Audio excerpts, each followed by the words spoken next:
8, 7, 6, 5, 4, 3, 2, 1.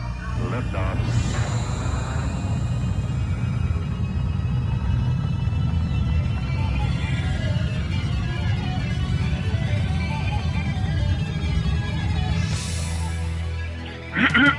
All of the above.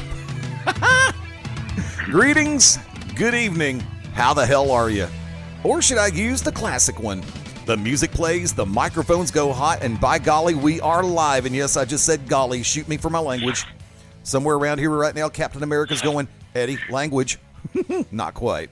On this 16th day of June, greetings, good evening, let's get this thing started. Welcome from a true multiple location station. The Beyond Ringside Shooters Gallery is on the air.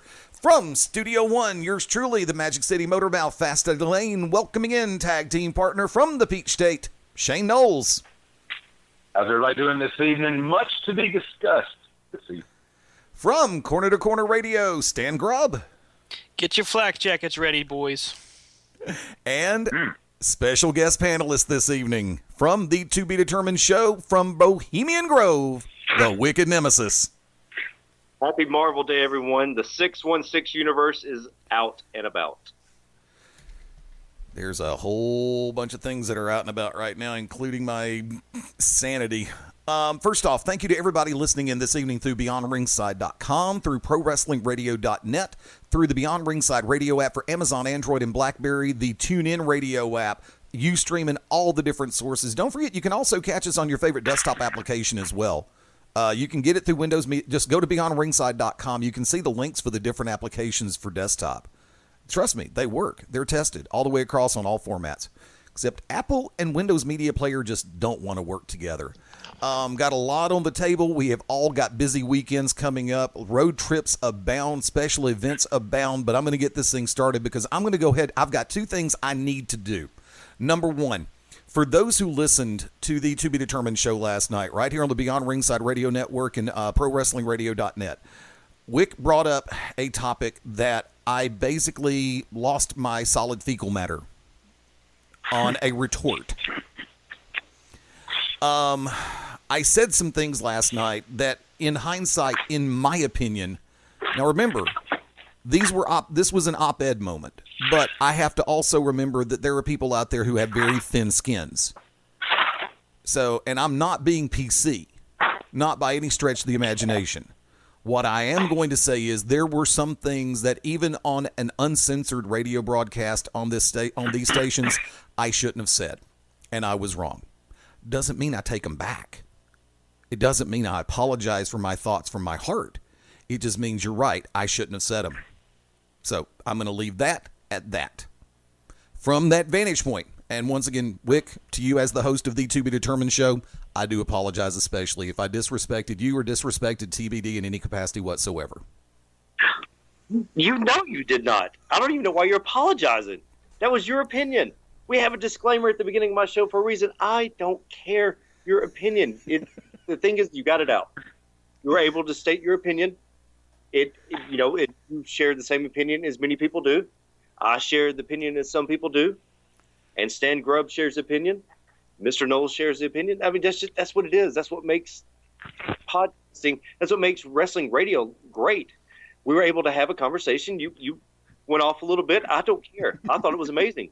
You said some very valid points. So for the To Be Determined show myself, since it is my show, I'm glad you were able to get it off your chest. I'm glad you were able to say it. I'm glad we were able to provide you a platform to say it. And here's the part that should scare Wick, folks, and this is an absolute shoot. Wick, I still held back. For those who listened last night and caught what I said, I still held back. Speaking of holding back, not going to do it. We've kind of been a little bit remiss. One of our extended, hell with the extended part. The SS Schmidtke, Billy Schmidtke, celebrating his birthday this week. Actually, I believe it was Tuesday. So I do believe, and I've been in contact with him earlier today, so Wick be expecting a call or a text from Schmidtke or possibly a Facebook message in the next little while. Because based on the conversation you and I had yesterday, working on arrangements. And it's going to be Katie Kaboom and then some. It's going to be a lot of fun this weekend, seriously. I'm going to lay this one out on the table because if you listen to this station and listen to the shows, especially BR Live and the To Be Determined show, you hear us do a breakdown of two particular words and how they are often screwed up. Or actually, one of the two is often screwed up by a lot of people. There is a difference between a wrestler and a worker. Amen. Huge difference. There is another set of terminologies in place, two words that often get screwed up and transposed. There is a huge difference between taking a move and selling a move. This is what I was going to bring up last night before the thunderstorms hit and we got lit up like Christmas trees here in Pelham. I get so enamored when people talk about selling a move. Okay, I'm going to lay this out there. I have a very good friend in the professional wrestling industry, and one in particular that I've known for a number of years, and he's not guilty of this as far as the verbiage goes, but when people watch a match, not only of him but of other people, they will make the comment about the way a particular move is taken. One of the hardest moves for a lot of people to take is a clothesline. Because in the heat of the moment, Sager in that blue jacket. Yeah, I'm watching Game 6. In the heat of the moment, unless you absolutely know, beyond a shadow of a doubt, the person that is about to pop you with a clothesline, the penchant for a lot of people is to plank, is to go rigid. And I've seen so many people. So if you're planking, you're not selling. Rick Steiner used to make people sell on that Steiner line. But and that's one of the things that actually it doesn't really just stick in my craw, so to speak. It's just something that I just have to laugh at because there is a distinct difference between the two. Normally class is in session on Wednesday night. Like I said, this is a holdover. If you are coming off the ropes and you see that arm and you plank and you tense up like a piece of wood, that's not selling a clothesline. That's taking a clothesline. Humongous difference. Case point scenario. Vince used to take the rock bottom. Dwayne, Scott Hall, Shane McMahon can stunner. I'm thinking Austin for a second. Vince McMahon could never take a stunner worth a damn.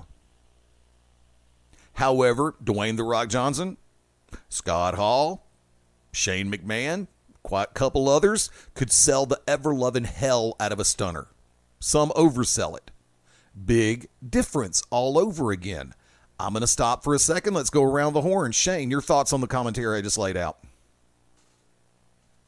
Well, I think certain moments call for overselling to put over the impact of a move, especially if that person is known as a bruiser or certainly someone of strong capabilities. But when you were talking about overselling, my mind went back to SummerSlam 2005 with Shawn Michaels, Hulk Hogan. If you want to see the true definition of overselling, just YouTube that or WWE Network that entire match.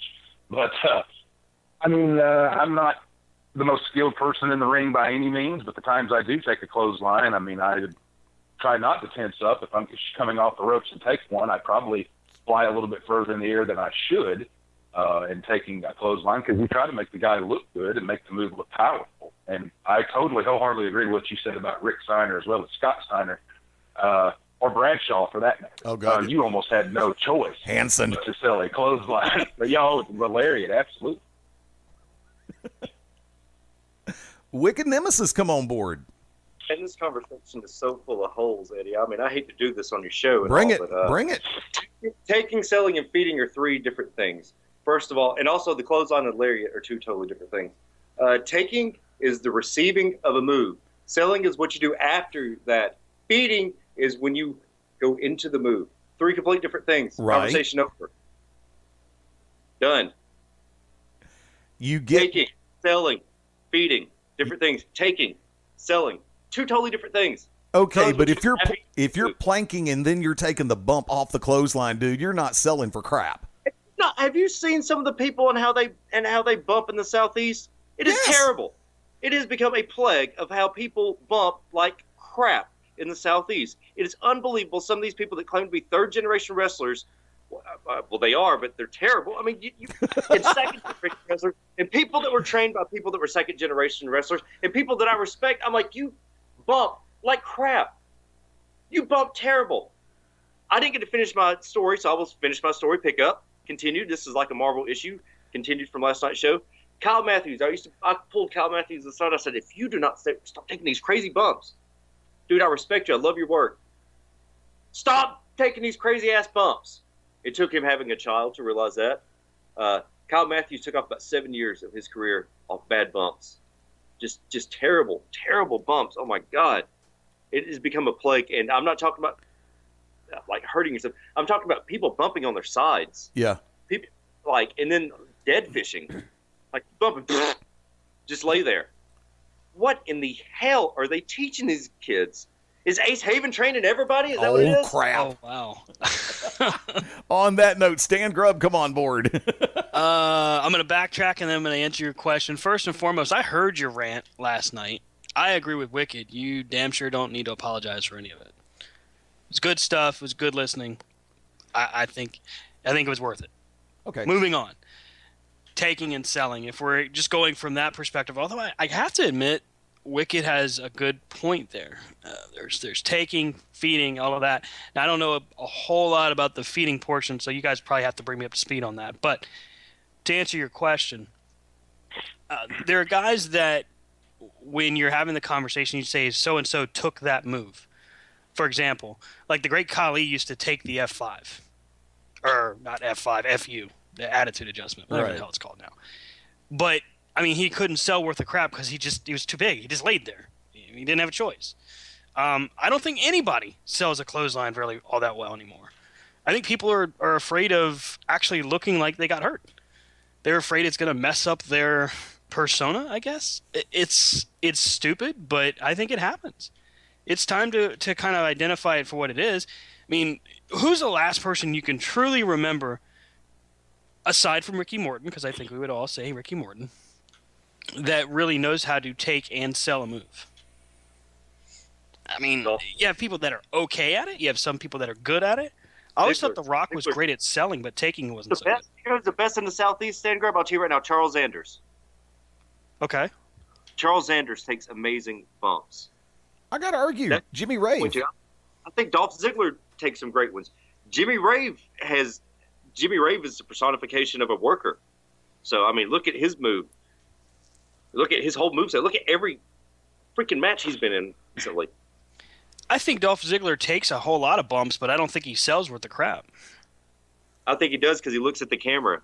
Every time he takes I'll give you that. Yeah, he looks at the crowd, looks at the camera. Yes, exactly. And that's what it is that's what made Ricky Morton the greatest. And Shane knows we've had this conversation. It's because Ricky made you feel like, help me. Mm-hmm. Like you felt that you had to help him. And that's how people feel with Dolph. I mean, he does that. He has that Ricky Morton-esque, like looking up. No, he knows where the camera is at all times. He sells. He has that long hair. He flips his long hair when he bumps. He makes sure that his head's up. They teach you that. A lot of people don't follow through with it. I'm going to pitch another one, and I'm not saying this just because he works at PWA. I'm not saying it because he's a tag partner Saturday. But Sal Renaro. Yeah. That match against Tommy Too Much in the finals of the Quest to be the best. I mean, I was reminded of Ricky Morton watching him selling, and just like Wick said, he knew exactly where Pierce's hard cam was. He was reaching out with the hand, the anguish on the face. I mean, you felt every bit of pain that he was going through. And when he got screwed, I still say the reaction would have been there for the damn near riot, but I don't think it would have been there as much if it wasn't the facial expressions on Sal Renaro throughout that contest that really made you believe. Phenomenal job by him. That was the second match of the night. I've got to give you the most unlikely person, and I'm going to go back for this one to the old Continental era. Here, it took place at Boutwell Municipal Auditorium, but I'm sure they did an entire series of matches. It's when Michael Hayes and Terry Gordy had a falling out. And there was a steel cage match between Michael P.S. Hayes and Terry Bam Bam Gordy at Boutwell Auditorium here in Birmingham. And it got bloody. But there was this one particular part. Go away, Siri. Siri wants to chime in. I said bloody, and Siri chimed in. Go figure. Whoa. You said Rick Morton and chimed in. Yeah, really. I But cannot find that cage match, Eddie.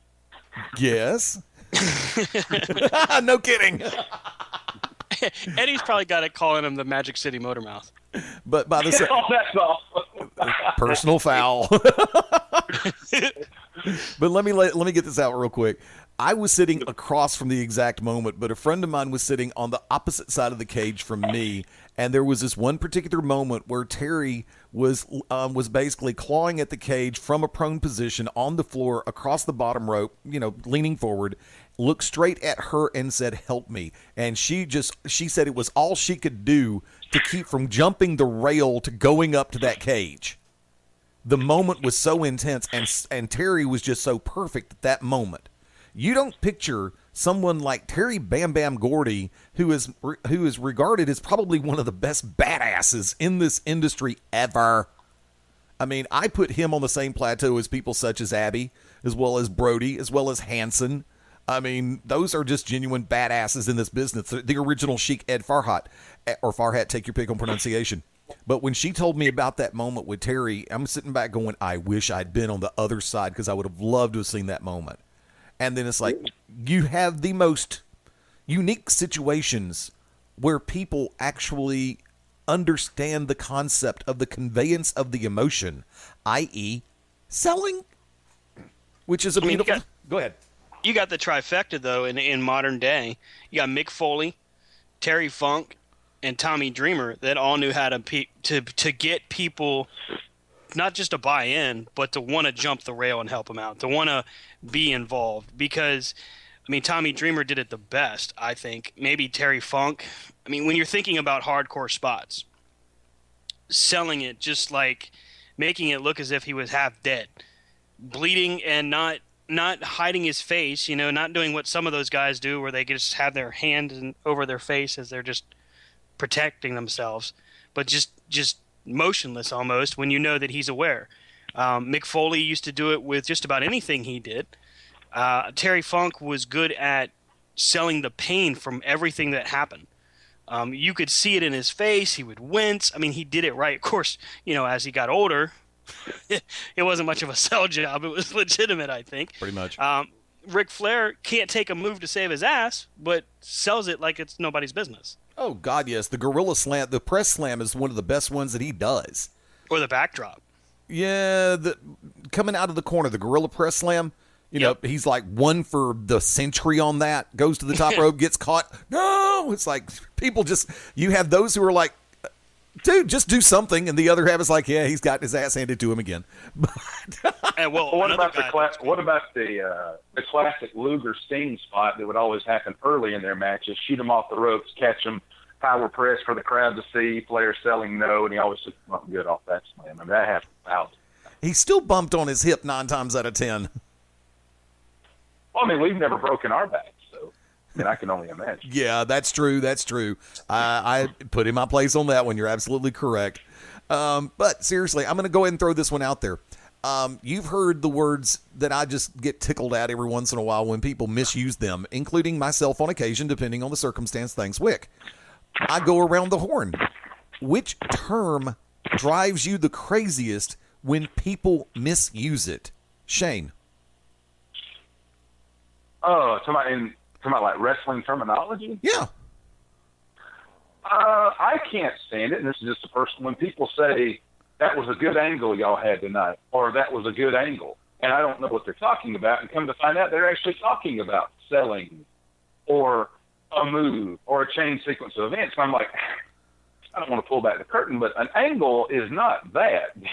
The angle is pretty much the setup. I mean, I don't think I find that with you guys, but that's always grinded my gears. People seem to use the word That was a good angle they had on Raw last night. What was the angle? Oh, where the guy took the back body drop in the 1, 2, 3. I'm like, no, that's a finish. It's not an angle. That's a spot. That's a spot. Exactly. Yeah. Stan, yours.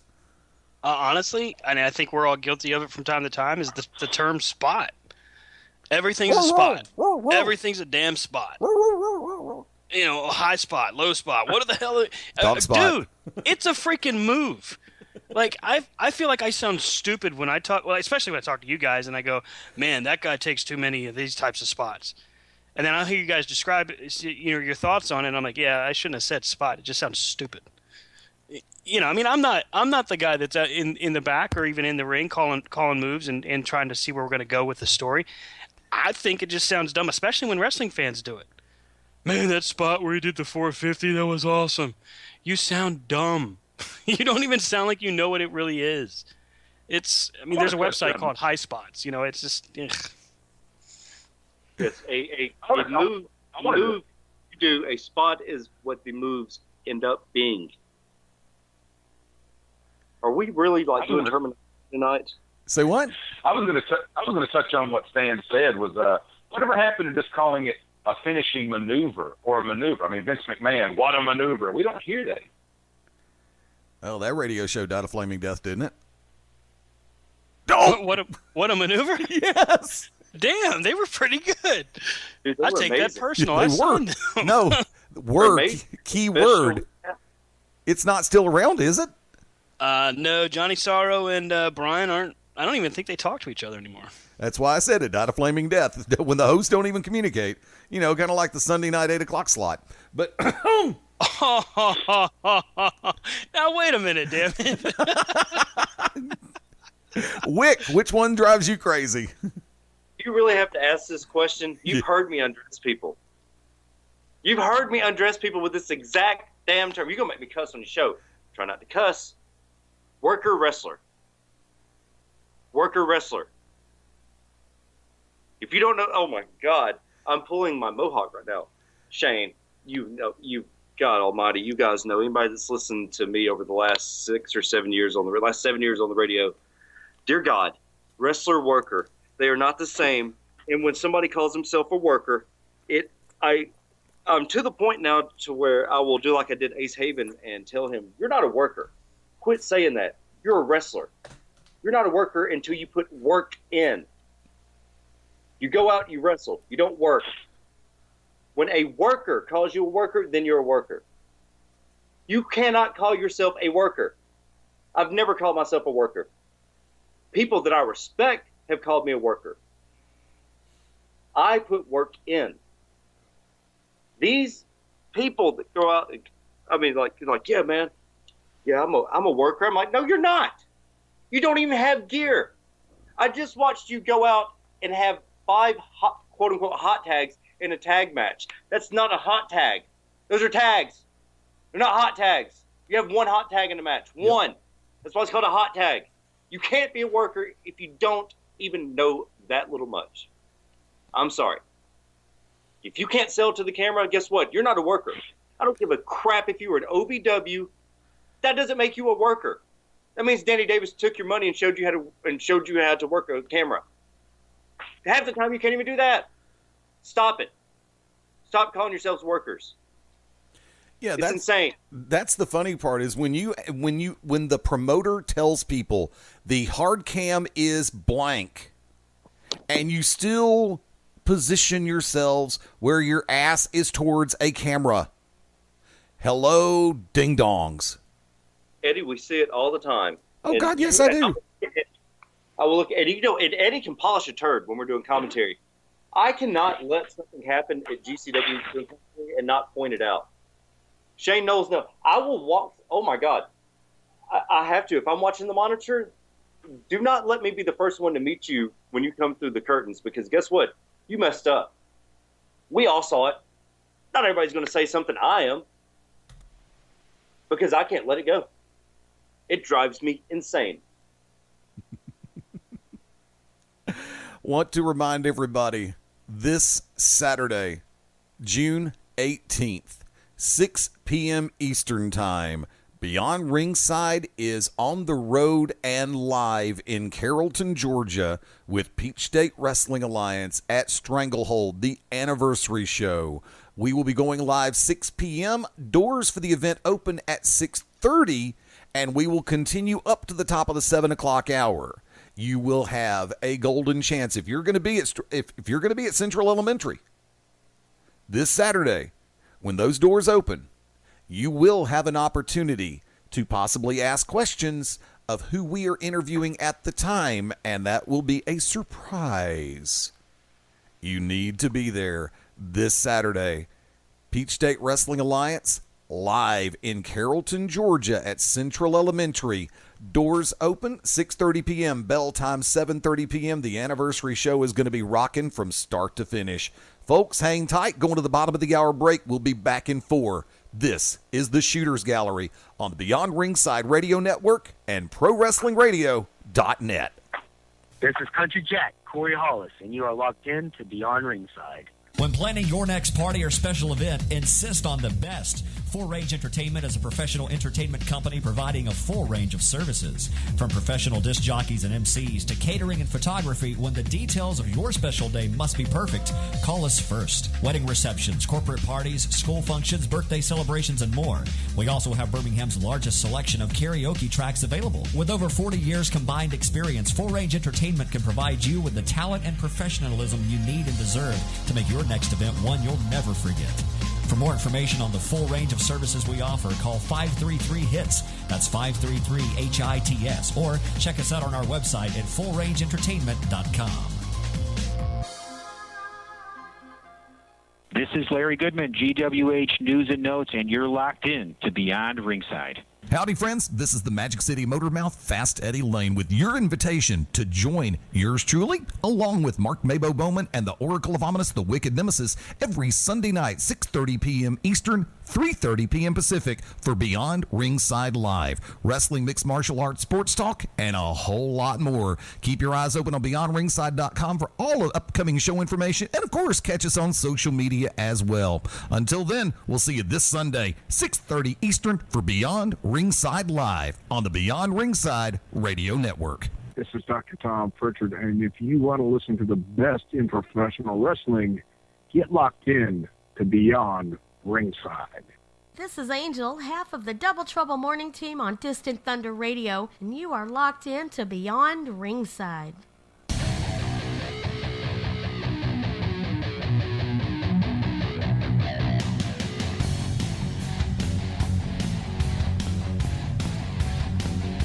Wednesday nights here on Beyond Ringside Sports Radio and ProWrestlingRadio.net.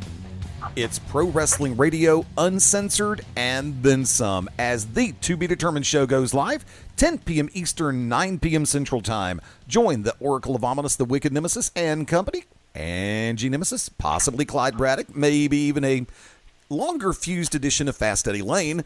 Like I said, anything can happen, especially when it's all to be determined, right here on Beyond Ringside Sports Radio and ProWrestlingRadio.net. Tell you what, going to flip the script for a second. Shane, got one ready to go?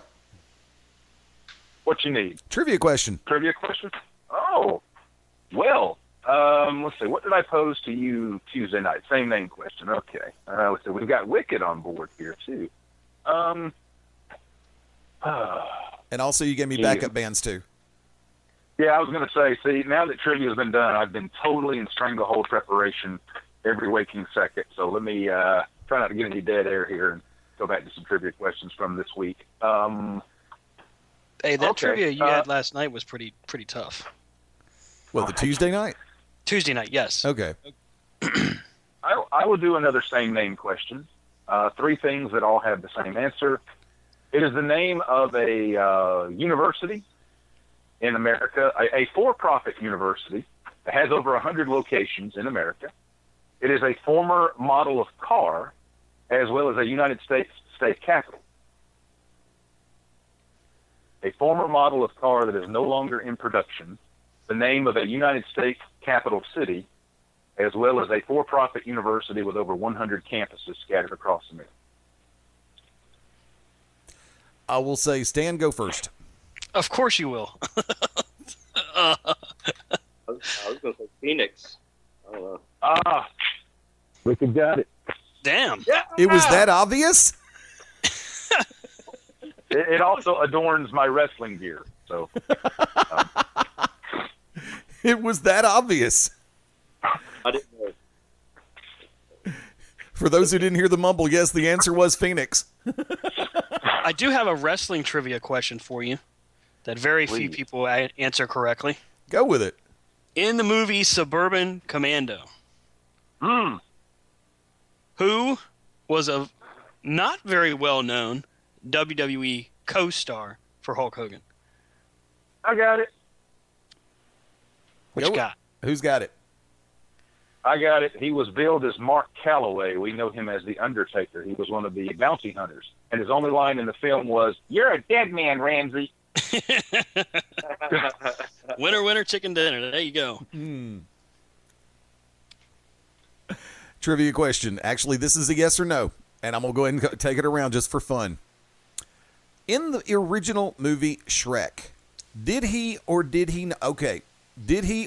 not use a stuff pile driver, or also known as a spike pile driver? Stan?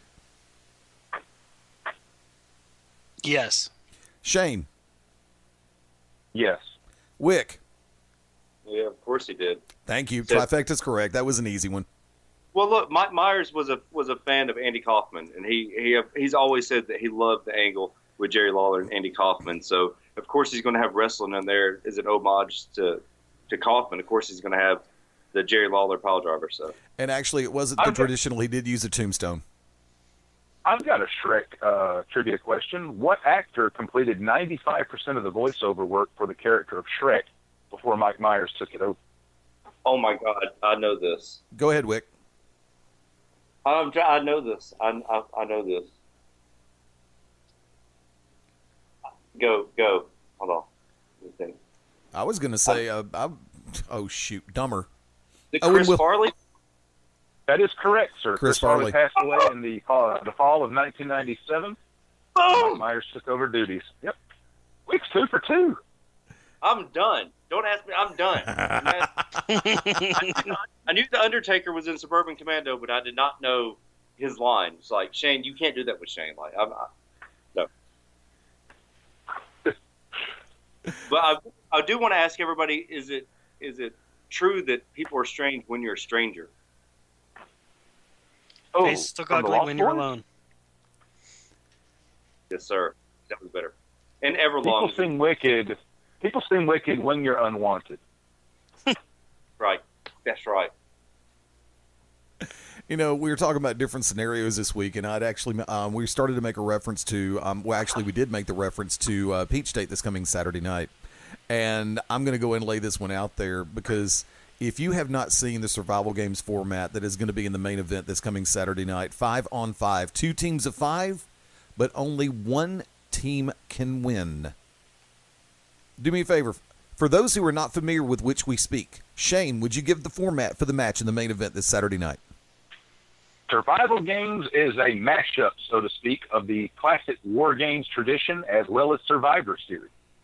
One entrant from each team will start. Every 5 minutes, I do believe, a new entrant will come in until all 10 men are in the ring. The only way to be eliminated is pinfall or submission. No count out, no disqualification. Which leaves a little caveat here. There is one ring without the cage, so guys could take a powder, take a breather. You can't get counted out.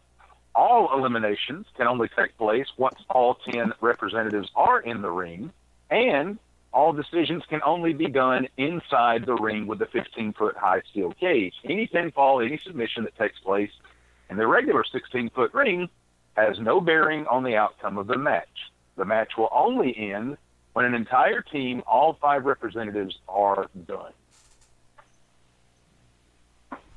Now, Wick, as the necessary evil, I'm going to bounce to you on this one real quick.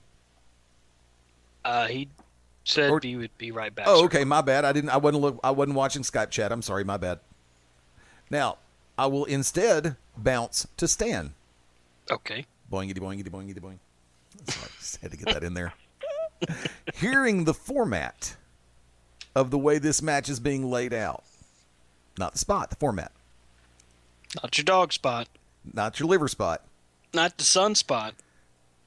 There's sunspots? Well, yeah, earlier today there probably were down here. Fortunately, it wasn't as hot today as it was yesterday. But now, hearing the format of this, you hear the different spin that is being placed on this main event. And I'm pretty sure you know by now who all is involved in this match. Shane, I'll let you... Go ahead. I was going to say, I'm aware of the most part, but if you want to go ahead and remind me the rundown. Shane, if you would, go ahead. Sure. The Backbone, which is the Beautiful Bald Besties, the PWA Tag Team Champions, Marvelous Michael Stevens, the Encore Zach Edwards, alongside Drew Adler, with the Aries brothers, Andrew and Scott Aries, taking on myself, Shane Noles, with Wicked Nemesis, against hashtag Trending Now, Ace Haven, Charles Sanders, with Amy Haven, as well as the No Limits champion Kevin Blue, and the aforementioned Sal Renaro. Before I give Stan a chance, because I knew you pitched it to him about what he thinks of the format, I've been in a war game style match before. Survival games was something created last year, 2 rings, 2 cages. This is the first time, to my knowledge, no one had done a survival games, and that's not a pat on the back. Peachstate or myself, it's just in 2015, now in 2016, it's hard to come up with different concepts that people haven't seen. And I'm glad if anyone thinks that, no one certainly made it public. There's some that probably think that, but, listing ideas from 2 different bouts that, do mean something in history and creating a mashup, fans don't know what to expect. And I think that's pretty cool in 2016 because you can't say, oh, this is old hat, this is what's going to happen, this is what, they don't know. To my knowledge, something hasn't been done exactly the way it's going to be done Saturday.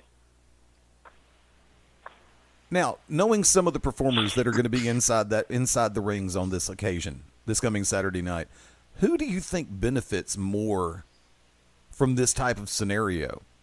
Let's go tag teams. A tag team like hashtag Trending Now, or a tag team like the Beautiful Ball Besties? You're asking me? Yes. Okay. Well, first and foremost, thought on the format. War games was always a question of strategy. In other words, you were isolating one man, beating him within an inch of his life, and having him submit. The goal was to isolate. Survivor Series was more of a momentum and numbers. You could keep the opposite team on your side of the ring. You know how to keep the numbers game to your favor, and that's it. This is an interesting mix. Now, tag team wise, who does this benefit the most? I would say hashtag Trending Now. It shows to coin a phrase. It shows that they're able to survive. This is a true test of mettle for anybody, but especially for these guys.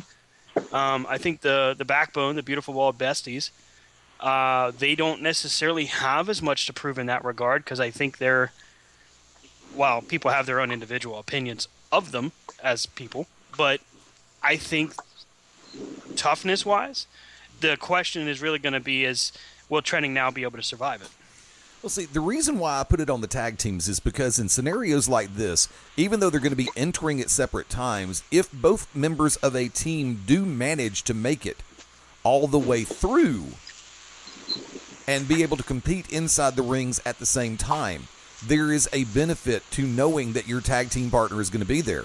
Shane, in your case, you had been teaming with Nigel Sherrod for a while, and this is going to be the first time that the truly unpredictable element of Sal Renaro is going to be involved on your team.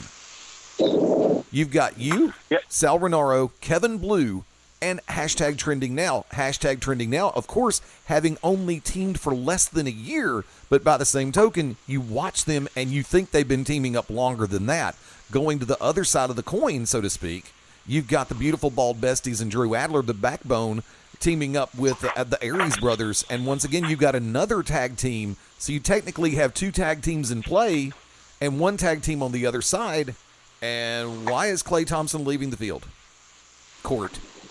I don't know. We'll find out later. But that's the part that really just has me a little bit unnerved, is the fact that out of the 5 people that you are on the opposite side of the ring from, We have a Game 7 coming up this weekend. Final score, Cleveland 115, Golden State 101. We have a Game 7 in the NBA Finals. But you have two teams that know each other. One is a brother tag team. The other is the besties. And you add Drew out of that mix. It's going to make for a very unique chemistry on that side of the fence, Shane. Yeah, I think definitely going into this, you would say there's more cohesiveness on the side of the Backbone and the Aries brothers because no one is really thought of as a singles wrestler on that side. You have two factions coming together, whereas we have one tag team and three individuals. Now, Kevin Blue has teamed with Hashtag Trending Now in a six-man, as have I. But experience would certainly, as far as cohesiveness as a unit, would go to the other side. And something I'm thinking of here, two things. One, that all eliminations must take place inside the cage. That's something that's been on my mind is strategy. As that ring starts to fill up, no matter how any of us enter the ring, and Eddie Layne had alluded to this when the announcement was first made, that cage, and I'm going to take that and use that this Saturday, that is the penalty box. Because if you are in the cage, you are immediately in danger of being submitted or pinned.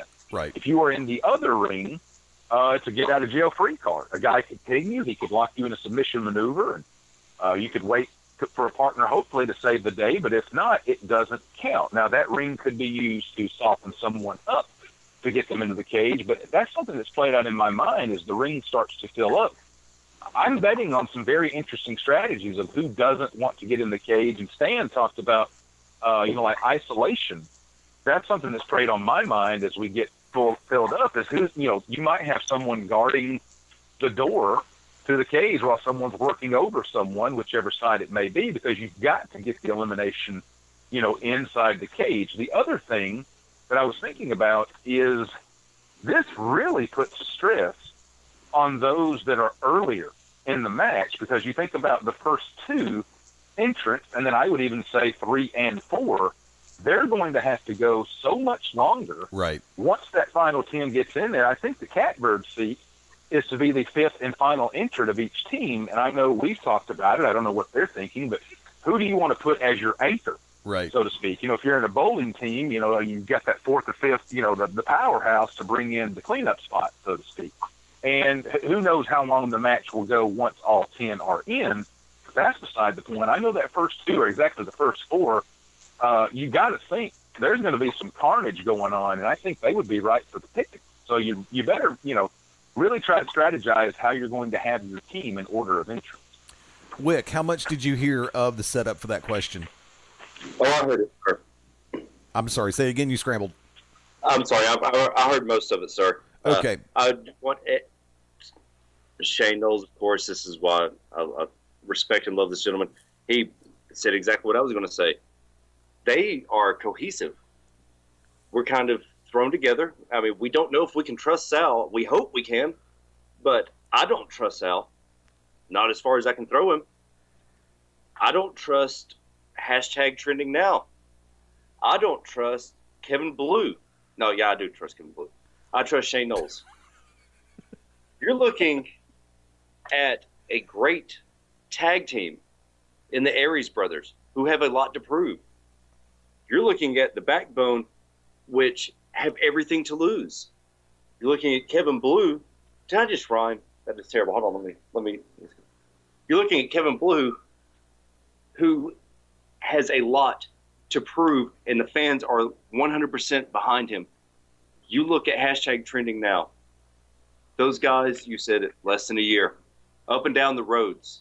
They've battled against each other in Pro South, GCW, at Peachstate, in Tennessee. They've tagged.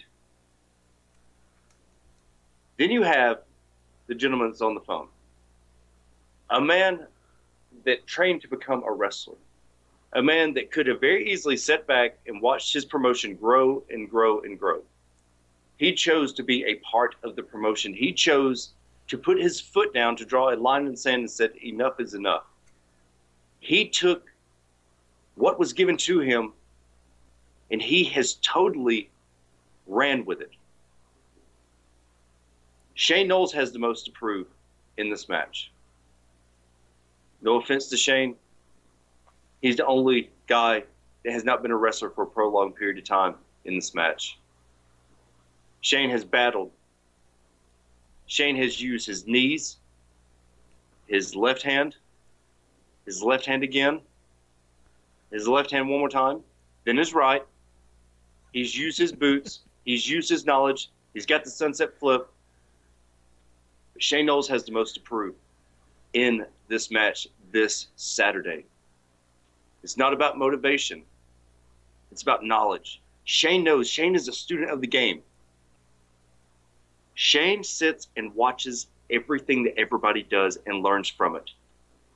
Shane's not one of those guys that sits in his office, twiddles his thumbs. He watches all the matches.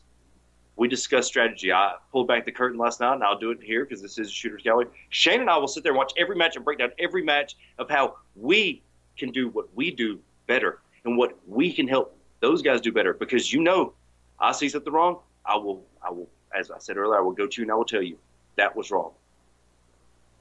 But it takes the time, it takes the effort, it takes the resiliency to put that in, to go to the gym, to lose weight, to study, to practice, to train, to practice some more, to go and train, to do cardio, to cut out different things, to only eat this, to only eat that. When you put in the time and the effort, it's like faith. Faith is dead unless it's backed up by works. When you put the work in, when you put the time and effort in, you get that stage. Everybody has that stage this Saturday in Carrollton, Georgia. But I promise you this. No matter that Shane has the most proof, Shane Noles is the most prepared for this match. I promise you that. I talk to the Aries brothers, Charles Anders, every day. I talk to Ace Haven every other day. The backbone, I could give a crap less about. Kevin Blue, speak to him occasionally. Sal Renaro have nothing to do with Sal. But I don't care. This gentleman on the phone right now, Shane Noles, is prepared. I don't think the backbone is prepared to what is about to be unleashed upon them. You don't think that Shane knows he has the most to prove? He's never saying he's humble. He knows it. I'll say it for him. And I'm going to tell you right now, you mark it down, you can write it down. Any shortcut that I can take, I will to lead us to victory. Because guess what? I have morals. I have codes. I don't care. It's a steel cage. I've been in that very steel cage for this very promotion, and I bled almost as bad as Leon. Sorry. But it was about respect. It was about honor. Shane Noles will not fail. We will not fail this Saturday. And with the true backbone of Peachstate behind us, with all those fans, because they're going to be packed in. If you're not there, I'm telling you, if you think that you're going to walk up and buy tickets, you're sadly mistaken. You may not get a seat. In fact, I'm going to guarantee you won't. If you miss this, you're going to hate yourself for it. For everyone that's listening in this area, Tennessee, Mississippi, Georgia, Alabama, Florida, South Carolina, North Carolina, Kentucky, Arkansas, Louisiana. Forget Louisiana. Coon asses. That's where Tommy Too Much is from. They spend money on wrestling. Because AJ Still and Tommy Too Much, that's another topic. We're going to hit that next segment for a minute. Saturday, you're going to want to be in Carrollton, Georgia. Because when you miss out, you're going to miss out. The DVD is one thing. You're going to want to see this live. Yeah. I hope they're ready. I hope that they have put the time in, because I promise you, the man on the line I know for a fact has. I know Charles Anders has. Just be prepared. It's war. Things happen. I wanted to touch on what Wicked said, and thank you for the glowing terms, sir. I appreciate that. In the promo that we cut May the 21st, I thought about that when I said we've got 3 days shy of a month. It has been a month of grueling training. I haven't had a single beer. I haven't had any bread. I haven't had hardly any carbs. I am fully prepared physically to go as long as this thing needs to go. If it needs to go 30 minutes, if it needs to go an hour, if it needs to go an hour and a half, I'm ready. and I hope everybody else on our team is. I try to keep in contact with those guys as much as possible. Everyone seems focused. And what Wicked spoke of, this is the No Limits title is not on the line. The tag team titles are not on the line. This is a true match of proving ground. It is about respect. They call themselves the backbone of any promotion they work throughout the Southeast. You come to Peachstate, that's a different story. These fans, along with us, are the backbone of this company, regardless of titles. This is a proving ground, and Wick said it. In my own personal mind, it's a shoot, I got a lot to prove. Last year, I couldn't do this match. I know I could. 2 reasons. Physical conditioning, and also I didn't have someone like the Wicked Nemesis in my ear. Someone to talk with, someone to strategize with, someone to scout. Like he said, we watch the monitor. We look at everything. He and I will go away from the monitor. We'll watch from the side entrance to get a different point of view, discussing professional wrestling. And this match with a whole different, and I want to go back to Stan on this from his perspective. But some of the strategy that I talked about, where it was like none of the eliminations could happen inside the ring without the cage, what would be, if you laced up the boots, good sir, and you were in this match, regardless of your entrance in the encounter, what would be your strategy with your teammates? Would you try to avoid the ring with the cage, or would you try to divide and conquer, like kind of gang up as if you were putting Cerebus, the dog that is the gate, the gatekeeper to hell, and guard somebody at that door where you could really pulverize someone and start doing elimination? Well, the first thing I would do is hope the numbers game is in my favor. So if my team gets the advantage starting off, yeah, that's exactly what I do. I man the door, and you keep that person in the cage, and you don't let them breathe. You get them down, you eliminate, and you wait for the next one. Even if eventually it gets evened up, if you've got the time in the cage and you're in the controlling position, in my opinion, that tells the story. Now, I do have a question, though. What is to stop someone from going in the cage and then leaving the cage to catch a breather, aside from their opponents? I was going to say nothing. If they choose to interact and go in and out like a revolving door, you're still in the match. And, you just stole one of my lines when you said don't let them breathe. I was thinking of Mickey from the Rocky films, don't let the bastard breathe. That's definitely the mantra that I'm going to take going into this Saturday. If I may, as we're going to the top of the hour break, folks, I want to let everybody know the Beyond Ringside family of shows will be very well represented at a number of events going on around the Eastern Seaboard this year. I have to say it like that now. Tomorrow, Friday, Mad Dog Dan Sawyer from GCW Radio will be appearing with Arcadian Wrestling in Springfield, Tennessee. He'll also be there Saturday in Gallatin, Tennessee. On Saturday, Phil Stamper from Back to Basics will be with Maryland Wrestling, or MCW Wrestling now as it is affectionately called, as they present Base Brawl in Waldorf, Maryland. This coming Saturday night, once again, June 18th, the Beyond Ringside family of shows very well represented with Peachstate Wrestling Alliance at the anniversary show. Of course, Shane and Wicked Nemesis will be a part of the main event. I have the honor of joining David Pierce with Pierce Productions on doing commentary for the event. There is a very strong possibility that there may be a Mabo sighting. We're working on that now. Also, the SS Schmidtke, the birthday boy from earlier this week, very possibly being in attendance there this coming Saturday night as well. And from there... Really? What was that? Incoming message from the big giant head. There he is. It's the floating baby head from Phineas and Ferb. And, of course, this coming Sunday in Atlanta, Georgia, I will be behind the microphone with Atlanta Wrestling Entertainment, 2800 Campbellton Road, as they present Bobby and Stan's Most Excellent Tag Team Adventure. Folks, for those of you listening on the live side, Hour 1 of the books, Hour 2 about to kick off. For those catching on the replay, either look to your left, look to your right, or look down below. Maybe look above, and you'll see the next installment, because Hour 2 kicks off right here on the Shooters Gallery in just a moment on the live side. This is the Beyond Ringside Radio Network and ProWrestlingRadio.net. This is the voice of excellence at Excellent Professional Wrestling, at Not the Tool Man, Tim Taylor.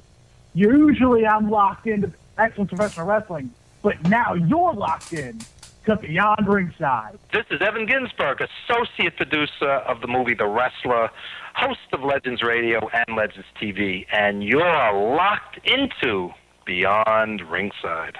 The To Be Determined show live Wednesday nights, 9 Central Standard Time. Join myself, the Oracle of Ominous, the Wicked Nemesis, the Grand Design, Clyde Braddock, and the Magic City Runner, Fast Eddie Layne, as we take you to the edge of uncensored. Yes, we go uncensored, so make sure you have your earmuffs.